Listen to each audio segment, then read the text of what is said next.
Concepto y división del dogma. 1. Concepto. Por dogma en sentido estricto, entendemos una verdad directamente, formalmente, revelada por Dios y propuesta como tal por la Iglesia para ser creída por los fieles. El Concilio del Vaticano declara: Fide divina et catholica ea omnia credenda sunt, qua in verbo Dei scripto vel tradito continentur et ab ecclesia sive solemni judicio sive ordinario et universali magisterio tanquam divinitus revelata credenda proponuntur. El concepto de dogma comprende, por tanto, estos dos elementos. A. La inmediata revelación por parte de Dios. La verdad en cuestión tiene que haber sido revelada inmediatamente por Dios, bien sea expresamente o implícitamente, y debe hallarse contenida, por tanto, en las fuentes de la revelación, en la Sagrada Escritura o en la tradición. B. Que haya sido propuesta por el magisterio eclesiástico. Tal proposición no solamente incluye la notificación de una doctrina de fe, sino al mismo tiempo la obligación de creer esa verdad propuesta. Esto puede hacerlo la Iglesia, bien de forma extraordinaria por una solemne definición del Papa o de un concilio universal, o por el magisterio ordinario y universal de toda la Iglesia. ¿Qué cosa constituye enseñanza universal de la Iglesia? Es fácil inferirlo si se examinan los catecismos publicados por los obispos en sus diócesis. Mientras que, según esta opinión que acabamos de exponer, que es la general y que propugnan principalmente los tomistas, la verdad revelada propuesta por el dogma ha de contenerse inmediata o formalmente, es decir, como tal, en las fuentes de la revelación, bien sea explícita o implícitamente, según otra opinión, propugnada por los escotistas y por algunos teólogos dominicos, como Tuyaerts, Gardale, Marín Sola. Una verdad puede ser también propuesta como dogma aun cuando solo se contenga mediata o virtualmente en las fuentes de la revelación, es decir, cuando pueda ser deducida de una verdad revelada con ayuda de otra verdad de razón natural.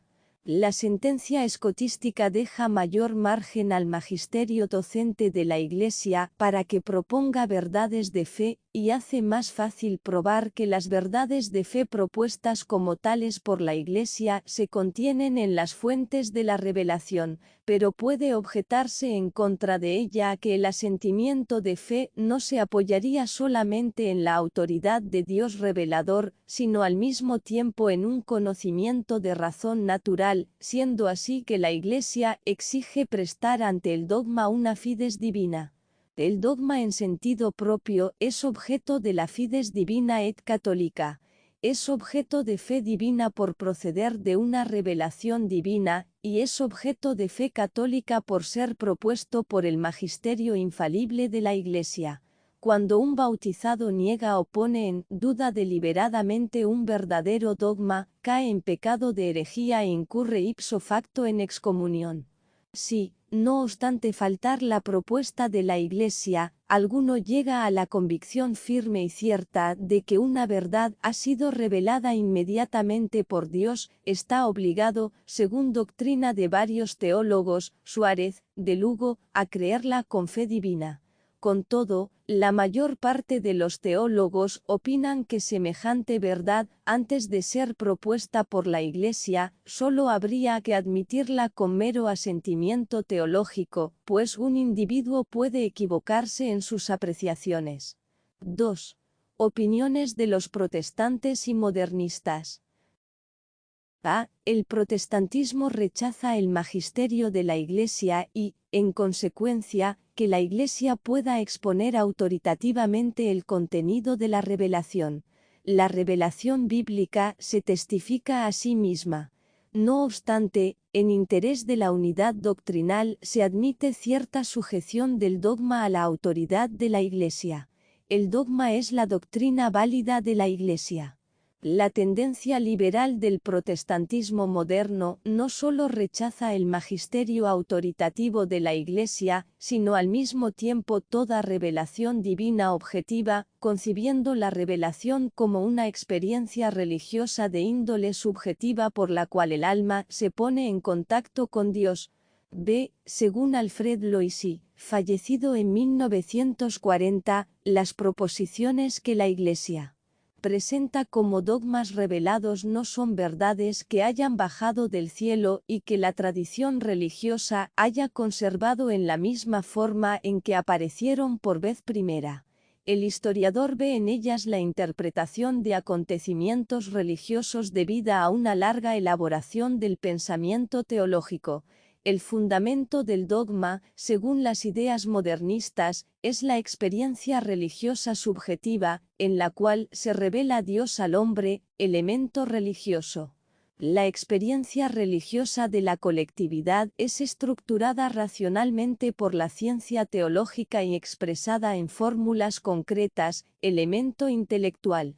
Tal formulación recibe por fin la aprobación de la autoridad eclesiástica, siendo declarada como dogma, elemento autoritativo. Pío X condenó esta doctrina en su decreto Lamentabili, de 1907, y en la encíclica Pascendi, de 1907. Frente al modernismo, insiste la Iglesia Católica en que el dogma, en cuanto a su contenido, es de origen verdaderamente divino, que es expresión de una verdad objetiva y que su contenido es inmutable. 3. División. Los dogmas se dividen. A. Por su contenido, en dogmas generales y dogmas especiales. A los primeros pertenecen las verdades fundamentales del cristianismo, a los últimos, las verdades particulares que se contienen en él. B. Por su relación con la razón, en dogmas puros y mixtos. Los primeros únicamente los conocemos en virtud de la revelación divina, como, por ejemplo, la Santísima Trinidad, estos se llaman misterios. Los últimos podemos también conocerlos por razón natural, la existencia de Dios. C. Con respecto a la proclamación de la Iglesia, en dogmas quoadnos y dogmas inse, o en dogmas formales y materiales. Los primeros han sido propuestos por el magisterio de la Iglesia como verdades reveladas que los fieles deben creer. En los últimos falta la proclamación de la Iglesia y, por tanto, no son dogmas en sentido estricto. D. Según su necesidad para salvarse, en dogmas necesarios y no necesarios. Los primeros tienen que ser creídos explícitamente por todos para conseguir la salvación eterna. Con respecto a los últimos, basta una fe implícita. Ver Hebreos 11, 6. 5. La evolución del dogma. Y. La evolución del dogma en sentido heterodoxo.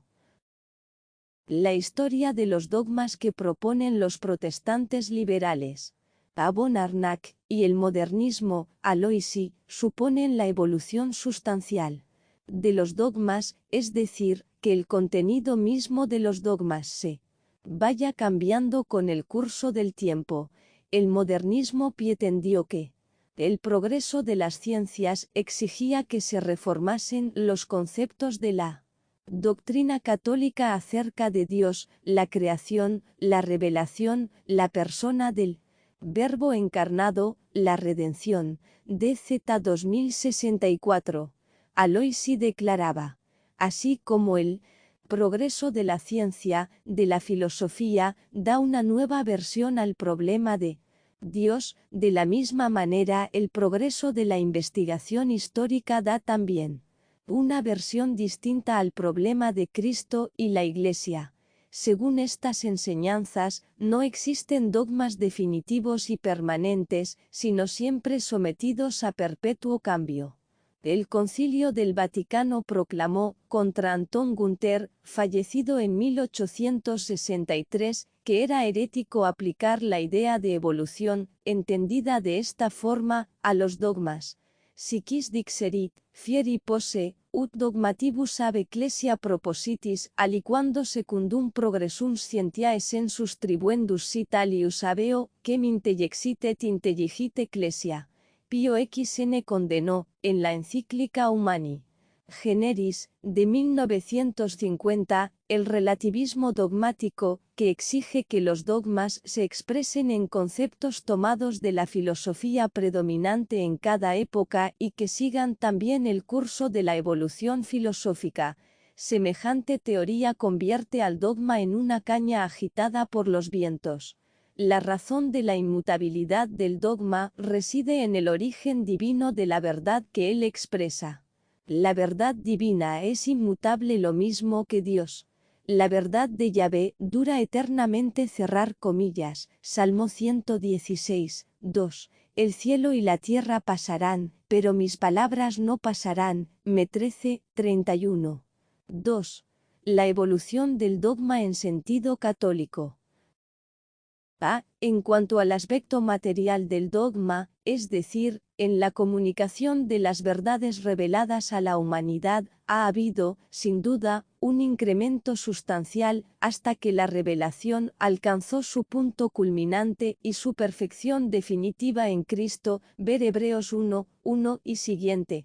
San Gregorio Magno dice: con el correr del tiempo fue acrecentándose la ciencia de los patriarcas, pues Moisés recibió mayores ilustraciones que Abraham en la ciencia de Dios omnipotente, y los profetas las recibieron mayores que Moisés, y los apóstoles, a su vez, mayores que los profetas.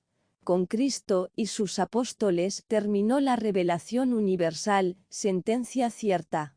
Pío X, en oposición a las doctrinas del protestantismo liberal y del modernismo, que enseñaban la subsiguiente evolución sustancial de la religión por nuevas revelaciones, condenó la siguiente proposición: la revelación, que constituye el objeto de la fe católica, no quedó terminada con los apóstoles. La Sagrada Escritura y la tradición nos enseñan con toda claridad que, después de Cristo y sus apóstoles, que fueron los encargados de anunciar el mensaje de Cristo, ya no hay que esperar complemento alguno de la verdad revelada. Cristo se consideraba a sí mismo como la consumación de la ley del Antiguo Testamento.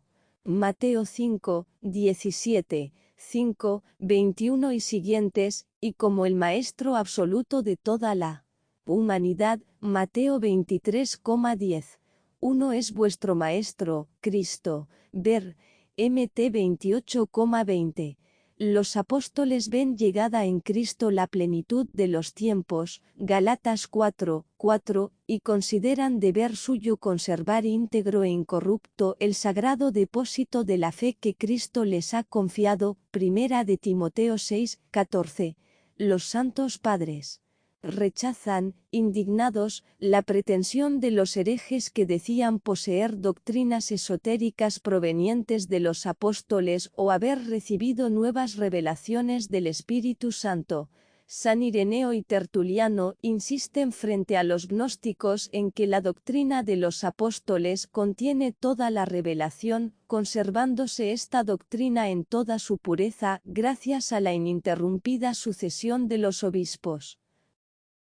B. Respecto de la forma del dogma, es decir, del conocimiento y proposición por la Iglesia de las verdades reveladas, y consecuentemente de la pública fe de las mismas, sí que ha habido progreso, evolución accidental del dogma, y semejante progreso tiene lugar de las siguientes maneras.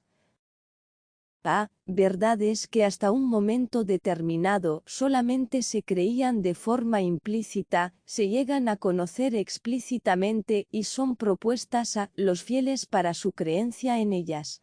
En cuanto a la explicación, creció el número de artículos de la fe, porque ciertas cosas que por los antiguos no habían sido conocidas explícitamente, vienen a ser conocidas de forma explícita por otros posteriores.